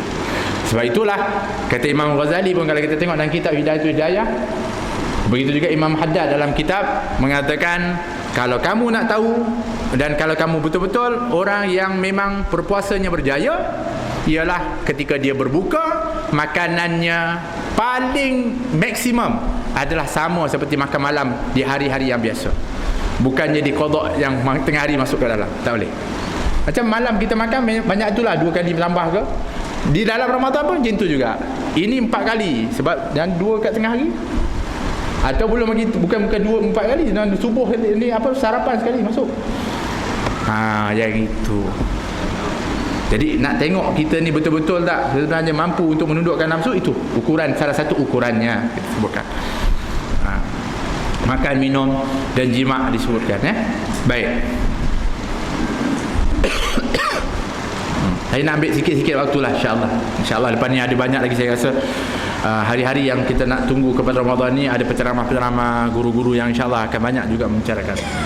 Cuma saya nak sebutkan, kata Nabi SAW dalam hadis diriwayatkan Imam Ahmad, mengatakan khamsatun yuftirna shaim, 5 perkara yang menyebabkan puasa seorang itu seolah sudah menyebabkan berbukanya seorang yang berpuasa itu. 5 perkara yang menyebabkan berbukanya seorang yang berpuasa itu. Berbuka di sini maksudnya tak ada pahalanya. Sah hukumnya. Selapar dia tahan, dahaga dia tahan, tak minum, tak makan, jima' bersama isteri tak buat. Tapi kata Nabi, kam min sa'imin laisa lahu min siyamihi illa al-ju' wal 'atash. Berapa ramai orang yang berpuasa tapi tak ada dia dapat daripada puasanya kecuali lapar dan dahaga. Sebab ada buat salah satu daripada 5 perkara ini. Baik. Kenapa 5 perkara ni yang menyebabkan batalnya? Kalau makan, kalau minum, kalau jima', minta maaf, itu adalah perkara yang lazim dibuat dan disuruh untuk kita menahan ketika mana berpuasa, dan ketika mana perkara lazim dan kebiasaan kita mampu untuk tahan, maka kita sah, kita berjaya untuk berpuasa, menundukkan nafsu. 5 perkara ini juga bermakna salah satunya adalah yang lazim dibuat. Apa dia? Yang pertama, al-kadhibu, iaitu menipu. Dia dah biasa buat, benda ni tak boleh, susah nak, kadang-kadang sikit-sikit pun ada juga menipu. Maka kalau makan dan minum kita kena tahan, tipu juga kita kena tahan. Bukan ketika Ramadan saja sebenarnya, sebelum pun berdosa. Tapi dia ni kesannya lebih bahaya, kerana puasa yang sepatutnya Allah berikan ganjaran khusus hilang. Allah berikan ganjaran khusus untuk puasa. Bukan kata dianya malaikat lagi, bukan lagi ketentuan, tak, Allah bagi. Kullu bin amal ibn Adam lahu illa siyam fa innahu li wa ana jazibih, kata Allah dalam hadis kursi. Semua amalan anak Adam itu baginya. Dalam riwayat yang lain, bi asyri amsal ila 700 di'fin, dia dapat bahkan 10 hingga 700 kali ganda, kecuali puasa. Dianya untuk aku dan aku yang akan berikan ganjaran kepada dia khusus. Berapa agaknya kalau Allah bagi? Tak payah kira lah, memang tak mampu dah. Sebab apa? Sebab luasnya kurniaan Allah SWT. Innallaha wasi'un alim. Kalau Allah beri itu maha luas dan maha mengetahui untuk memberikannya. Kita tak tahu. Tapi tipu je habis. Yang ni yang nak tahan ni. Pergi mana tadi? Sudah. Itu kan simple. Telefon, buat apa tu? Benda-benda ni kadang-kadang kita relax je, menipu tu relax je. Sebelum Ramadan relax je. Tadi ni dah makan? Dah. Belum lagi. Nampak? Benda tu rutin, biasa. Sebenarnya dosa, tetap dosa. Nipu ni dosa. Tetap berdosa juga. Tapi Ramadan bukan hanya berdosa, bahkan pahalanya hilang. Yang itu. Jadi sebelum nak jawab sesuatu, fikir dulu, ini betul ke tak betul. Hati-hati. Yang kedua, al-ghibah, iaitu mengumpat.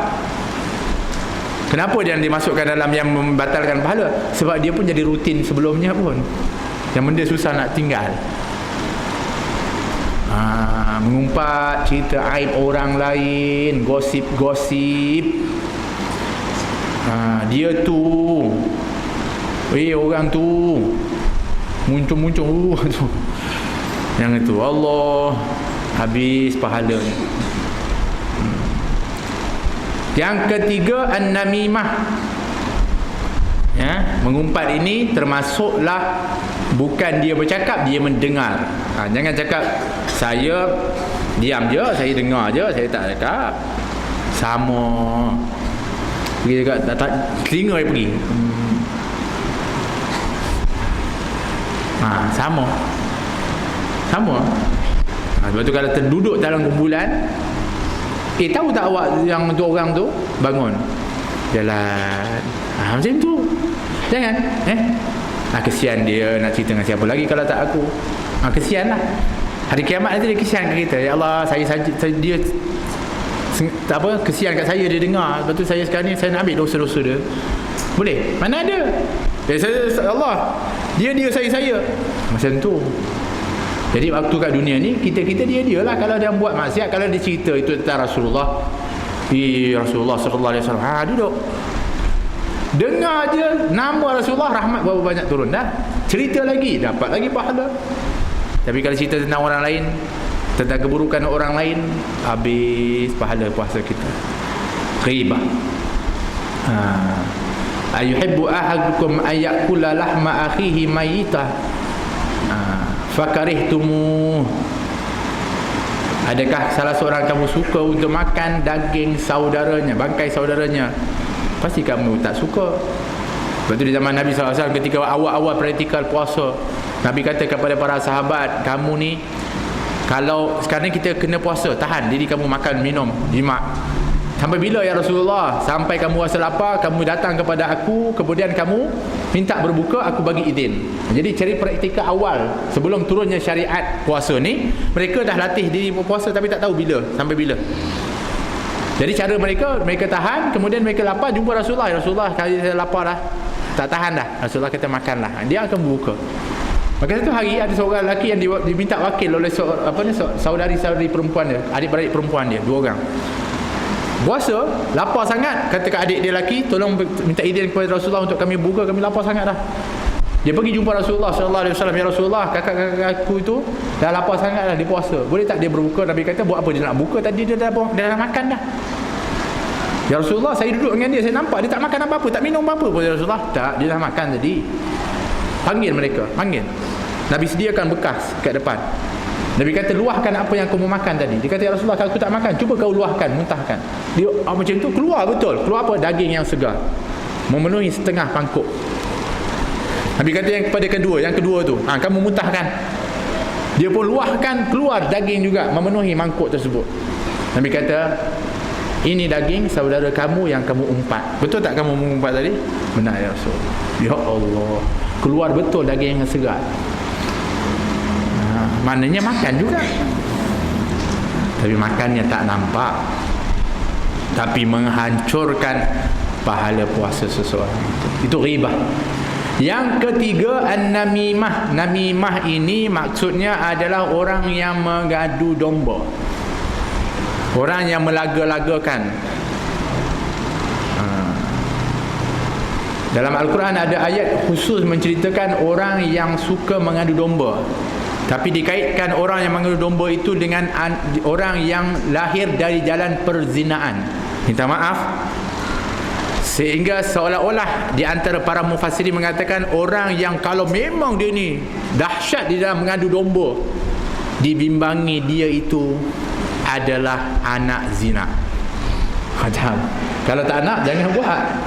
Kalau tidak, tapi kita tak boleh tuduh orang tu, sebab tuduhan anak zina dan sebagainya itu ada hukum qadhaf, iaitu tuduhan yang sangat berat. Tapi maksudnya kebanyakan orang-orang yang suka melaga-laga dan sebagainya ni, batu api bagi orang bermusuh dan sebagainya, dibimbangi dia itu adalah lahir dari jalan perzinaan.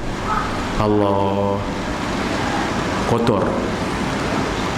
Lepas tu Nabi mengatakan la yadkhulul jannah namam, dalam riwayat la yadkhulul jannah qattat, tak masuk syurga orang yang mengadu domba. Jumpa dengan orang ni, kamu tahu tak dia cakap kamu begini.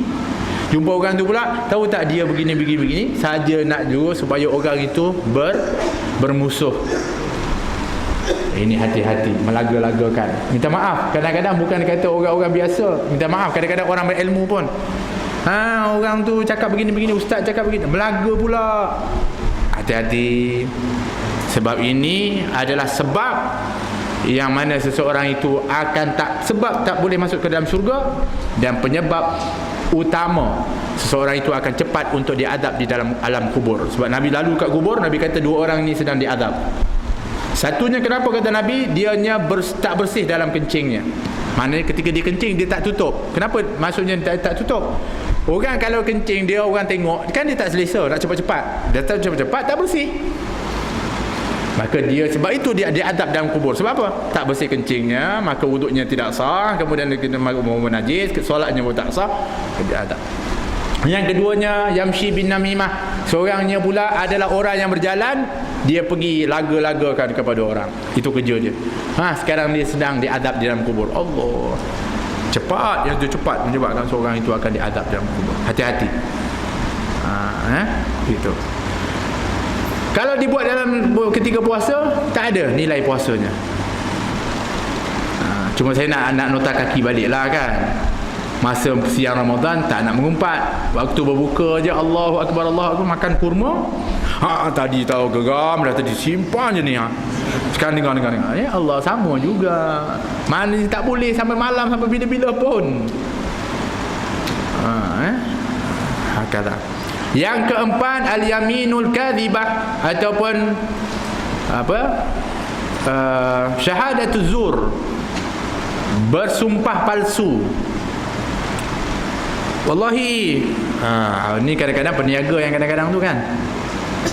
Demi Allah, wallahi lah, memang bagus barang ni. Wallahi dia memang perfect lah, tak ada kekurangan, tak ada aib. Ada. Sumpah-sumpah. Tapi tak tahulah kat Malaysia ni jarang, kau Arab memang wallah je. Wallahi. Yang ni kalau dia puasa, tak ada nilai puasanya. Apalagi kalau dianya menjadi saksi kepada sesuatu perkara. Bersifat palsu itu jelas memang dianya adalah merupakan daripada satu jenayah atau kesalahan yang besar. Yang kelima, yang ni Allah. An-nazar bisyahawat, melihat sesuatu yang menimbulkan syahwat. Ni mata ni. Sekarang ni tak tunggu dekat luar. Sekarang ni kat rumah pun dah ada. Macam mana? Kat TV. Kan? Tengok cerita mesti ada dah. Kena cerita orang putih pula, memang dah pakaian dia tu macam mana, cantik pula, nampak habis pahalanya. Tengok saja. Sebab tu saya selalu cakap pasal tu. Saya dah cakap tahun lepas kalau tak salah saya pasal tu. Kalau kita ni kadang-kadang di antaranya kita petang-petang, kadang-kadang biasanya sebab kita ni teringin lah, biasalah kita ni ada keinginan, kita pun nak belilah makanan di bazar Ramadan. Salah ke beli bazar Ramadan? Mana salah nak beli, dia jual beli, tak salah. Tapi masalahnya di situlah ada beraneka macam lauk pauk dan kuih muih, dan beraneka manusia, kan? Betul? Baik yang jual, baik yang beli. Allah, macam-macam. Tahannya bukan main dah. Daripada awal tadi tiba-tiba nak dekat-dekat berbuka pergi bazar. Saya tak kata tak boleh, jangan marah pula ada orang bazar marah saya tak boleh pergi. Pergilah, tapi kalau boleh jaga mata, selamat. Tak boleh jaga mata, sia-sia puasa. Sebab tu dulu saya cakap kalau kita boleh buat jadual kuih, sebab kita ni nak tak nak kadang-kadang kita teringin nak makan kuih macam mana. Dulu orang-orang teringin dibuat sendiri kat rumah. Mak kita dulu buat kat rumah. Sebab memang pandai pun, nanti kita nak order ke siapa. Kalau isteri kita tak pandai nak order macam mana. Lompat tikam satu, dia tak tahu lompat tikam benda pula, nama pun kadang-kadang tak kenal kuih tu. Dulu Masya Allah, memang kan. Jadi kedai lah sasarannya. Tapi kalau kita berlama-lama dekat itu memang risiko. Mungkin kita boleh jaga, tapi kalau lama tak sempat. Lepas tu kita kata buatlah jadual kuih kan. Buat jadual kuih. Hari ni nak 2 jenis kuih sekian. 30 hari. Satu hari 2 jenis kuih. 60 kuih tu banyak. Ni tak ada jadual. Pergi je teringin. Tengok balik, ya Allah banyaknya kuih. Bila nak makan? Makanlah, tapi makan tak habis. Akhirnya boleh jadi mubadzir. Inna mubadzirina kanu min ikhwani syayatin. Orang mubadzir itu kata Allah adalah saudara syaitan. Syaitan kena ikat, dia pula jadi saudara pula. Elok-elok ada dalam Ramadan, ada pula syaitan dalam Ramadan dia punya saudara dia. Sebab mubadzir. Nasib baik dulu orang-orang di kita pandai, ada namanya moreh. Kan moreh itu kan? Apa dia? Iaitu untuk makan setelah tarawih. Biasanya dulu adalah kalau lebih-lebih kat rumah tu dibawa ke masjid. Sebab tu namanya moreh. Daripada perkataan bahasa Inggeris, more, M-O-R-E. Saya yang buat reka-reka tu. Tapi mungkin juga kan, mana tahu. Lebihan tak habis. Cuma sekarang ni Alhamdulillah, masjid-masjid kadang-kadang dia order khusus untuk morek. Tapi dulu-dulu memang kalau dia lebih kat rumah, dia bawa. Jadi sama-sama lepas tarawih, dah penat, dia badah, boleh santai-santai makan. Lebih-lebih yang elok-elok dia bawa tu. Macam tu. Tapi yang ini kita nak bawa ke masjid, dah siap semua dah. Nak bawa lagi, takutlah. Tapi insyaAllah di Melaka ni memang meriah lah daripada orang yang nak hantar makanan masjid apa semua. Alhamdulillah. Dari KL tak ada dah. Kalau dia balik suang sampah tempat dia, ataupun dia simpan untuk esok kononnya. Tapi esok dia beli kuih lain. Dalam peti dia tu, kuih yang semalam tu ada lagi. Tapi dia esok dia beli lagi. Sebab apa? Fresh. Bukan, nafsunya tu. Yang dalam peti tu bila? Mungkin Syawal nanti dia buang lah. Kalau dia sayang sangat. Ada orang sayang, nak buang. Memanglah. Sayang dah 30 hari je. Ada kan. Jadi macam mana kita nak mengelakkan perkara-perkara itu. Jadi 5 perkara tadi yang sangat-sangat kita kena jaga bermakna sebenarnya. Ramadan ini ataupun puasa itu sendiri sebenarnya adalah untuk mendidik kepada akhlak. Sebab tu dalam satu hadis yang lain Nabi SAW mengatakan Iza sama yawma ahadikum fala yarfuth wala yafsuq wala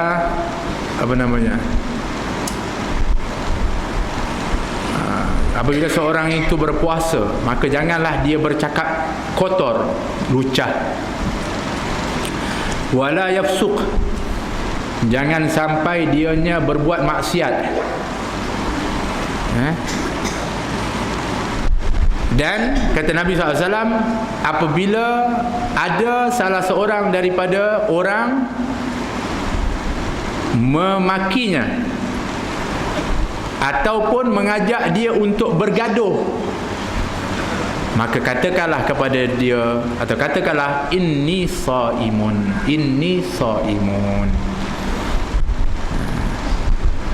Kalau ada orang yang memaki kamu, jangan balas maki. Kalau kamu balas maki, kamu punya puasa habis. Kalau dia ajak bergaduh pun, kamu jangan bergaduh. Kalau kamu bergaduh, yang penting saya di jalan yang benar, saya bergaduh, habis juga pahalanya. Bagaimana puasa ini mendidik kita sabar dan akhlak menghadapi keadaan seperti itu. Sebab itu sebabnya memang a hungry man is an angry man, dia sebut. Orang lapar ni memang cepat marah.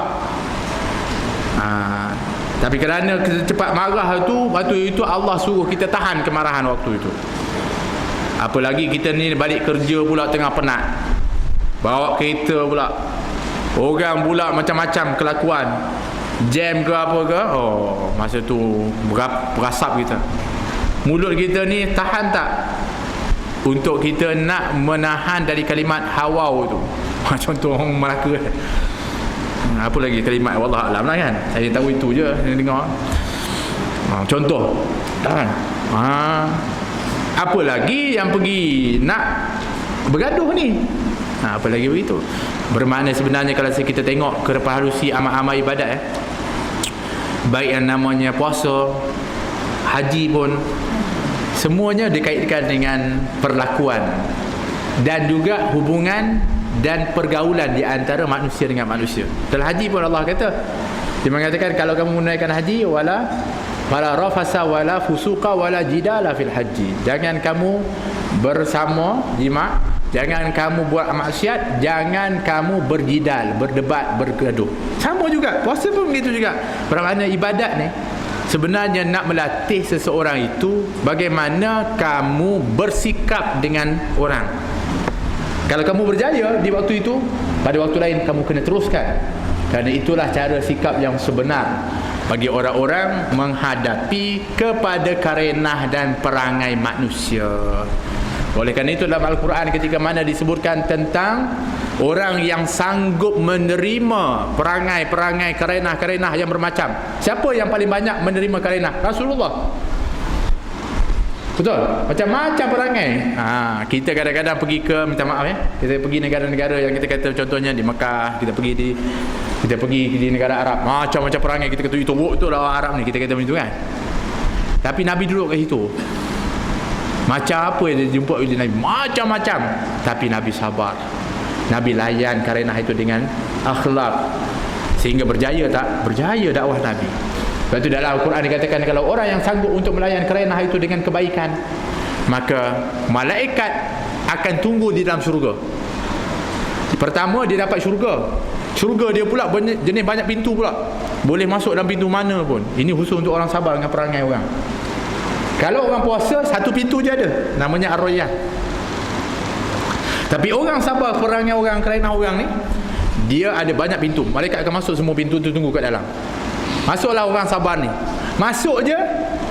Kalau masuk satu tempat, tiba-tiba ramai-ramai tunggu kita. Apa dia kata? Surprise. Kejut. Kan? Tapi yang ni masuk, diucap ramai-ramai oleh malaikat, salamun alaikum bima sabartum. Allah, sejahtera, syabas, tahniah, dia sebut macam tu ramai-ramai, dengan apa yang kamu bersabar, yang telah kamu bersabar dulu, khususnya ketika menghadapi karenah-karenah orang-orang yang berada di sekeliling kamu itu. Maka Ramadan ini mendidik juga kita bagaimana berakhlak, menanggapi sikap-sikap manusia dengan penuh kesabaran dan kebaikan. Dan Ramadan mengajarkan kepada kita untuk kita banyak memaafkan. Ramadan mengajarkan kita untuk tawaduk, untuk menghilangkan hasad dengki dengan saling membantu, memberi makan kepada orang yang berpuasa, mengajak makan. Ini menghilangkan perasaan hasad dengki ni, mengobati penyakit riak. Sebab orang puasa dia nak riak apa? Semua orang puasa, satu lagi, dia pun boleh je nak berbuka dalam rumah, tapi dia tahu Allah lihat, dia yakin. Sedangkan dia buat maksiat sebelum ni, Allah tak lihat, tahu lihat juga, tapi dia melatih, dia menguatkan lagi. Riak hilang, ujub hilang, banyak yang diobati dalam puasa itu. Kalau kita penghayatan kita betul-betul, kita buat betul-betul, insya-Allah itu yang dikatakan, apabila seorang itu sempurna Ramadannya, maka dia keluarlah daripada Ramadan itu dengan 3 perkara: dapat rahmat, dapat maghfirah, dapat dijauhkan daripada neraka, dan keluarlah dia daripada Ramadan itu sebagaimana dia baru dilahirkan dari perut ibunya, bersih. Subhanallah. Wallahu ta'ala alam. Itu sedikit pesanan persiapan kita daripada Ramadan. Jadi mudah-mudahan apa-apa yang tadi, yang kita kata tadi, perkara-perkara yang boleh menyebabkan hilang pahala dan sebagainya, dari sekarang ini kita tak buat. Jangan kata tunggu masuk Ramadan, saya Ramadan siap tu, ngumpat saya berhenti. Sekarang ini biar saya habiskan dulu. Jangan. Sebab apa? Kalau dia dah biasa buat, susah nak berhenti. Menipu pun begitu juga. Menipu ni lagilah susah nak berhenti. Tu yang cerita ada 2 orang kan, 2 orang ada anak beranak, memang kaki menipunya, sampai susah nak berhenti dah. Akhirnya dua-duanya rasa macam dah terlalu teruk sangat dah menipu. Akhirnya dua-duanya jumpa. Macam mana kalau kalau kita ni berhentilah, wahai anakku, kita menipu ni. Anak dia kata, ya ke ayah ni? Betul, jom kita berhenti. Okey, bila kita nak start? Bila ya? Tak apalah, kita pergi dekat tebing sungai, kita terjun. Naik je timbul di sungai tu, kita pun berhenti menipu. Okey. Pergilah tepi sungai, tengok siapa nak terjun dulu. Kata ayah dia, kau anak kau terjun dulu ah. Okey, terjun. Dia terjun, tengok masuk, terjun, tersekat kaki pula dekat akar. Oh, tak boleh. Lama lah. Ayah dia kata, apa lama pula kat bawah ni? Lala terlepas juga. Alah, terjun sekejap, buat apa nak cuba lambat sangat? Buat apa lama-lama tu? Dah biasa menipu. Tadi ayah saya terjun, tengok-tengok bawah tu ada kedai mamak ya. Saya makan canai sekeping, teh tarik, minum. Ya Allah, kata tadi nak naik tak tipu, tapi dah malu, tipu pula. Dah biasa. Naik dia. Ayah dia kata, okey, ayah pula terjun. Ayah dia terjun junam. Boom. Tengok tergantuk batu, go. Turun naik, benjol terus. Ayah, cepat betul tu. Betul benjol pula tu, kenapa? Itulah kau tadi makan, tadi tak bayar. Mamak tu kutuk kepala ayah. Sambung pula menipu pula. dah biasa sangat menipu, nak berhenti susah. Jadi itu sebabnya kalau kita ni nak tekad berhenti, kalau betul kita nak tu, bukan nak tunggu waktu sekarang lagi dah, kita kena praktikkan.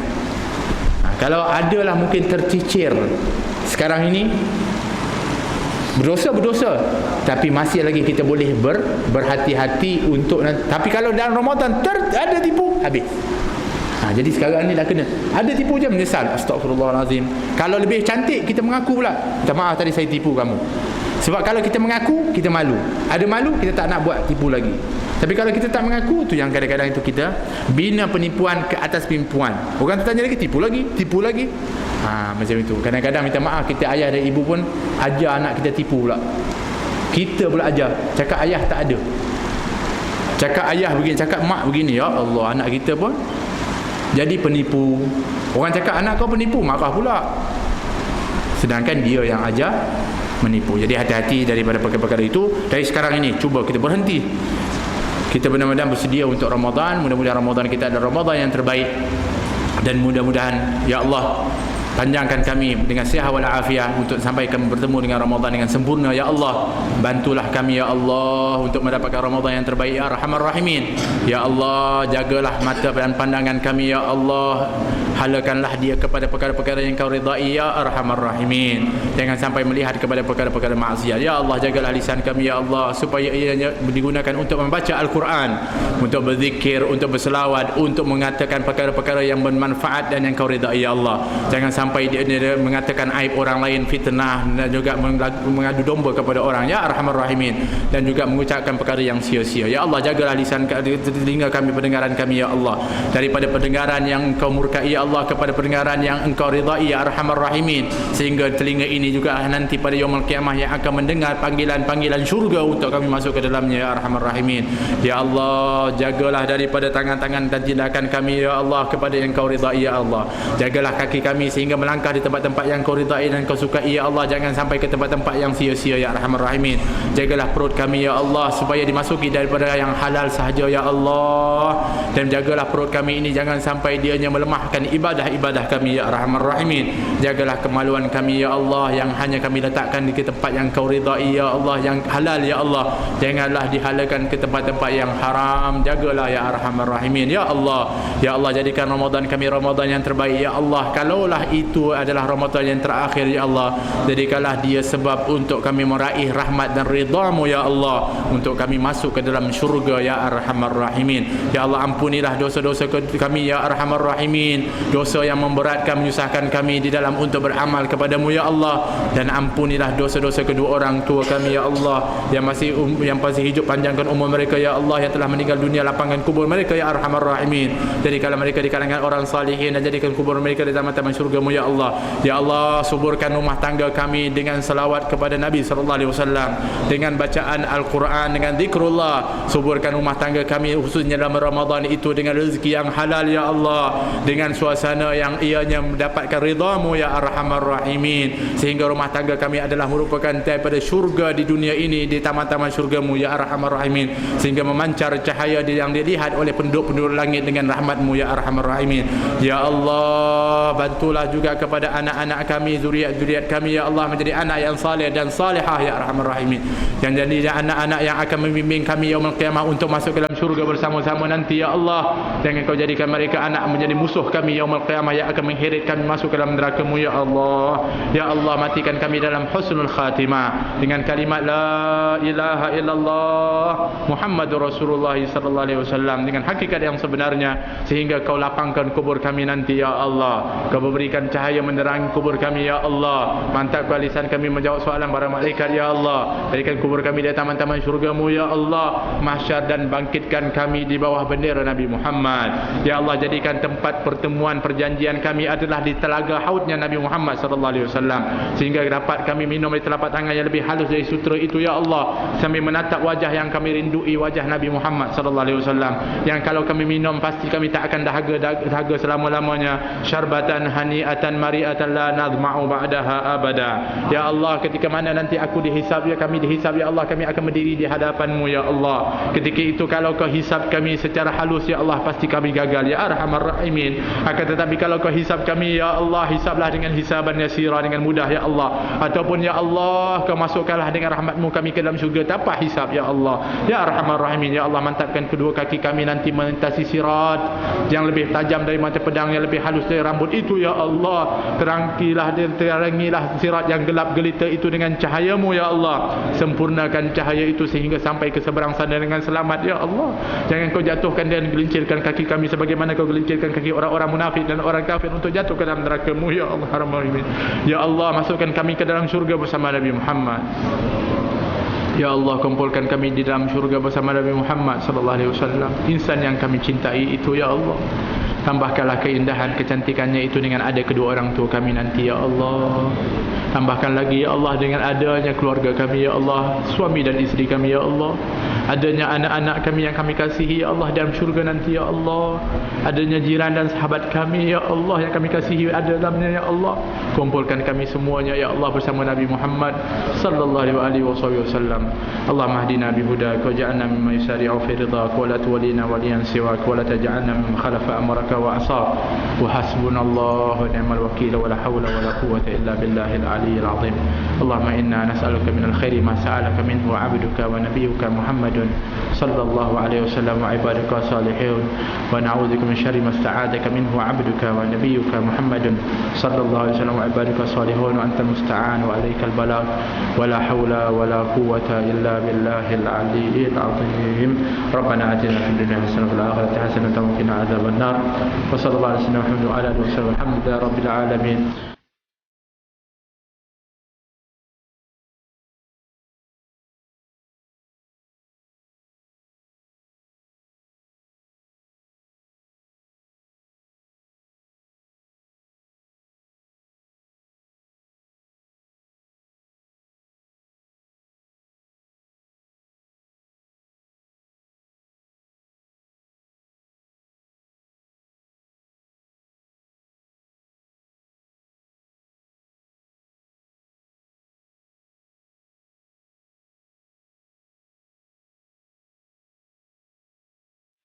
Let's raise our hands.